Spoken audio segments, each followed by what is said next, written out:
Olá pessoal, nessa aula nós vamos analisar os decaimentos radioativos sucessivos. Vamos considerar a situação em que temos um núcleo pai que decai para um núcleo filho, este núcleo filho ainda é radioativo e decai então para um núcleo neto. O núcleo pai tem seu decaimento caracterizado pela constante de decaimento λT, enquanto o núcleo filho vai ter seu decaimento caracterizado pela constante de decaimento λf. Estamos interessados, em particular, em analisar a atividade do núcleo filho em função do tempo. Vamos começar analisando, inicialmente, o decaimento do radionuclídeo pai. Nós sabemos que, se tivermos um número n no instante t de núcleos idênticos do elemento pai, a taxa de decaimento será dada por essa equação. A solução desta equação pode ser facilmente obtida se nós separarmos os termos np e t para lados diferentes da equação e integrarmos ambos os lados.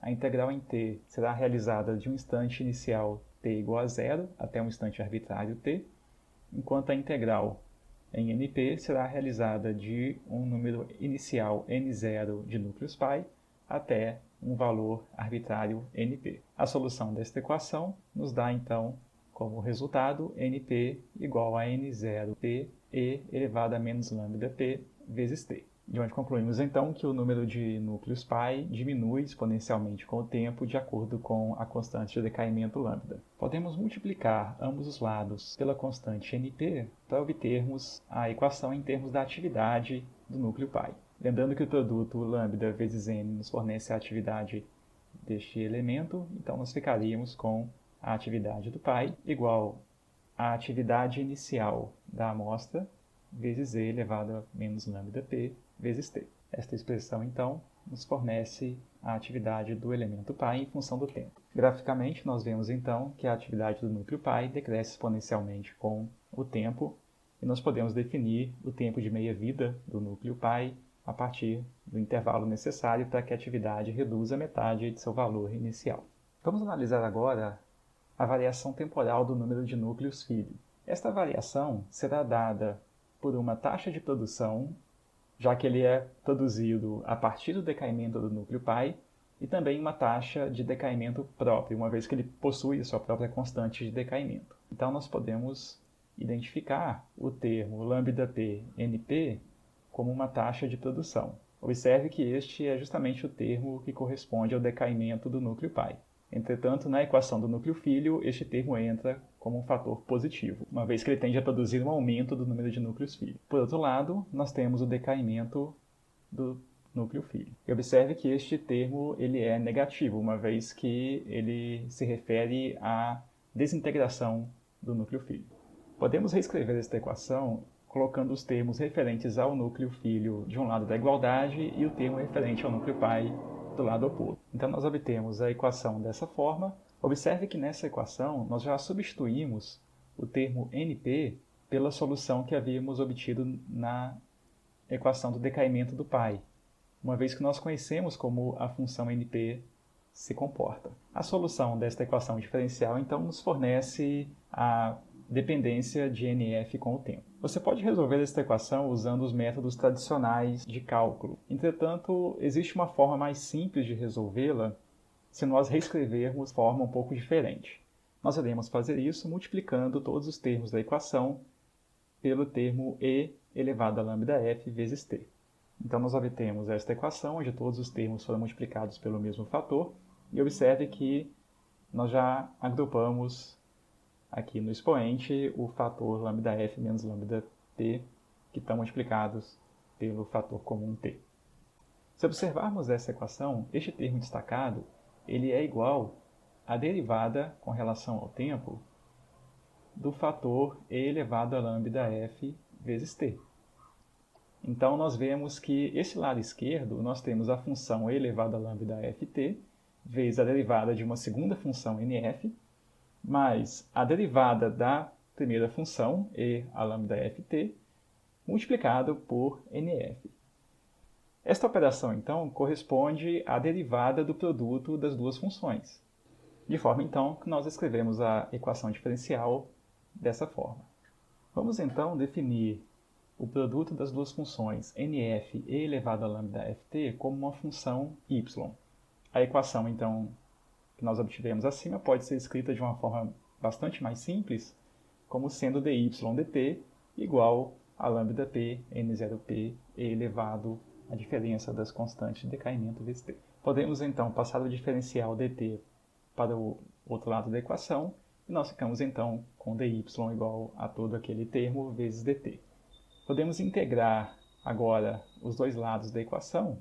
A variável t nós iremos integrar de 0 até um instante arbitrário t, e y nós vamos considerar que no instante inicial 0, nós não tínhamos núcleos filho naquele instante. Consequentemente, o valor inicial de y também é 0. E ele assume um valor y arbitrário no instante t arbitrário. Então, esta seria a solução da equação diferencial. Basta agora substituirmos de volta y como sendo o produto das funções originais. A expressão, então, assume este formato. Como estamos interessados no comportamento de nf, vamos dividir agora o lado direito da equação pelo fator e elevado a lambda f vezes t. Então, nós obtemos essa expressão para nf, onde no termo entre colchetes nós já desmembramos o produto das exponenciais. Se nós observarmos, o produto lambda p vezes n0p corresponde à atividade inicial do núcleo pai. Então, nós podemos escrever a equação para nf também em termos de atividade do núcleo filho se nós multiplicarmos ambos os lados da equação por lambda f. Dessa forma, nós obtemos, então, a expressão para a atividade do núcleo filho em função do tempo. Importante observar que essa função depende tanto da taxa de decaimento do núcleo pai, dado por e elevado a menos lambda t, como também da taxa de decaimento do próprio núcleo filho. Podemos observar também que no instante t igual a 0, nós teremos a atividade do núcleo filho igual a 0, que era esperado, uma vez que essa foi uma condição inicial que impusemos, e também no limite em que t tende a valores muito grandes, nós teremos também a atividade do núcleo filho tendendo a 0, já que as duas exponenciais tenderiam a 0. Além disso, nós podemos estimar o instante em que a atividade do filho será máxima, fazendo a derivada temporal da atividade igual a 0. Observando na expressão para f, que apenas os termos entre colchetes dependem do tempo, então podemos fazer a derivada dessa expressão da seguinte forma. Derivando e resolvendo para t, nós obtemos que o instante em que a atividade do filho será máxima é dada dessa forma. Com essas considerações, então, podemos imaginar o comportamento geral dessa função. Aqui nós temos o esboço da função. No instante t igual a 0, a atividade do filho é 0. Ela cresce até atingir um valor máximo, num instante t, onde a atividade é máxima, e depois decresce, e à medida que t tende a infinito, ela tende novamente a 0. Resumindo então nossos resultados, nós temos a equação para a atividade do pai, que depende da constante de decaimento dele, e temos a equação para a atividade do filho, que depende tanto do decaimento do pai quanto do decaimento de si próprio. A partir dessas equações, podemos obter o comportamento do filho frente ao pai a partir de algumas condições específicas. Então, um caso particular de interesse é o equilíbrio secular. Este caso vai ocorrer sempre que tivermos a constante de decaimento do pai muito menor que a do filho. Na prática, isso significa dizer que o tempo de meia-vida do pai é muito maior que o do filho, ou seja, o pai decai muito mais lentamente que o filho. Da equação da atividade do filho, nós podemos então tomar o seguinte limite, em que λp é muito menor que λf, então ele pode ser desprezado nessa subtração, consequentemente a fração que aparece multiplicando, ela tende ao valor 1.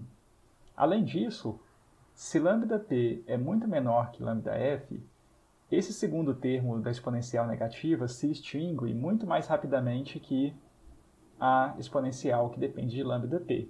Então, a expressão fica de forma mais simples, a atividade do filho igual à atividade inicial do pai vezes E a menos lambda-t. Mas nós podemos identificar também que o termo que aparece à direita da igualdade é exatamente a atividade do pai em função do tempo.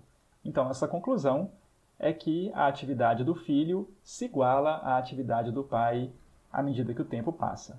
Um exemplo em que nós observamos este comportamento é no decaimento do rádio 226 para o radônio 222, que por sua vez decai para o polônio 218. O tempo de meia-vida do rádio é 1.620 anos, enquanto o radônio decai com meia-vida de 3,8 dias. Consequentemente, o tempo de meia-vida do pai é muito maior que o do filho. Nós temos então a representação gráfica das funções. A atividade do pai, numa escala de uma centena de anos aproximadamente, ela praticamente se mantém constante. Observe que aqui a atividade ela aparece normalizada pela atividade inicial do próprio pai. Então, essa atividade seria 1, enquanto que o filho ele é produzido e a atividade cresce até se igualar à do pai, e a partir de então elas decaem na mesma proporção. Um outro caso de interesse é o equilíbrio transiente. Neste caso, a constante lambda-p é menor que lambda-f, embora ela não seja muito menor, a ponto de ser desprezível. Então, eu reescrevi aqui novamente a equação para a atividade do filho, e nós vamos escrevê-la de uma forma um pouco diferente, colocando o termo e elevado a menos lambda-p em evidência. Então, nosso colchete ficaria sendo 1 menos e elevado a menos lambda-f menos lambda-p vezes t. À medida que o tempo passa, ou seja, para valores grandes de t, e grande nesse caso seria valores de tempo muito maiores que o tempo de meia-vida do filho, embora ainda não fazendo limite para t tendendo a infinito, nós podemos analisar o comportamento desta equação, observando que, para valores grandes de tempo, a exponencial dada pela subtração das duas constantes, ela tende a zero mais rapidamente. Consequentemente, nós ficaríamos como a atividade do filho igual a constante lambda-f por lambda-f menos lambda-p, vezes a atividade inicial do pai, multiplicada pelo fator e a menos lambda-p vezes t. Então, a expressão da atividade do filho seria dada a partir somente desse termo fora dos colchetes.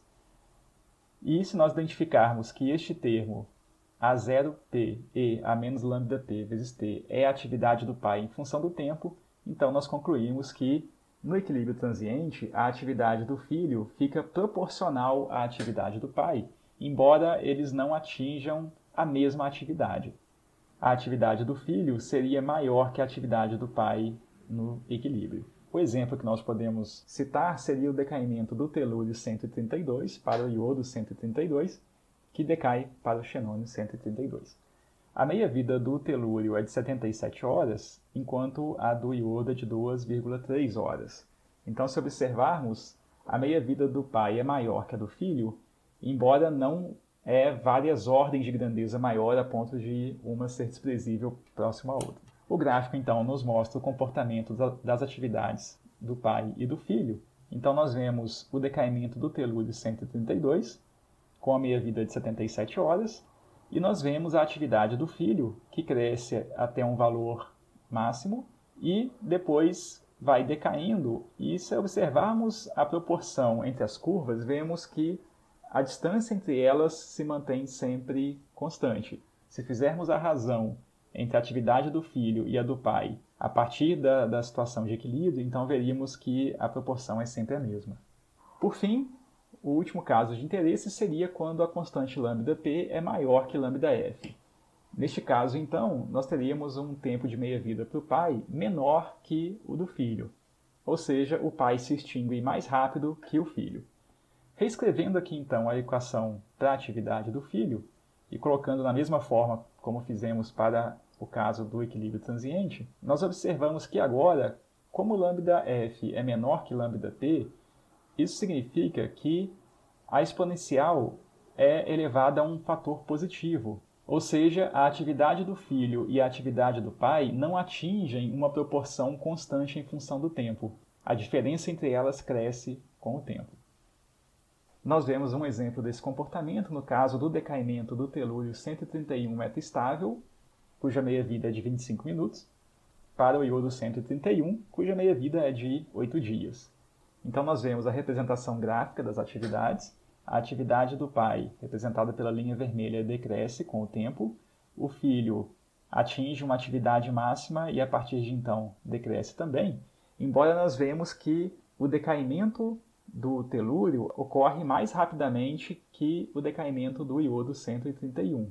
Consequentemente, não há uma proporção entre as atividades dos núcleos pai e filho, ou seja, eles nunca atingem um equilíbrio entre as atividades. A diferença entre elas sempre aumenta com o tempo.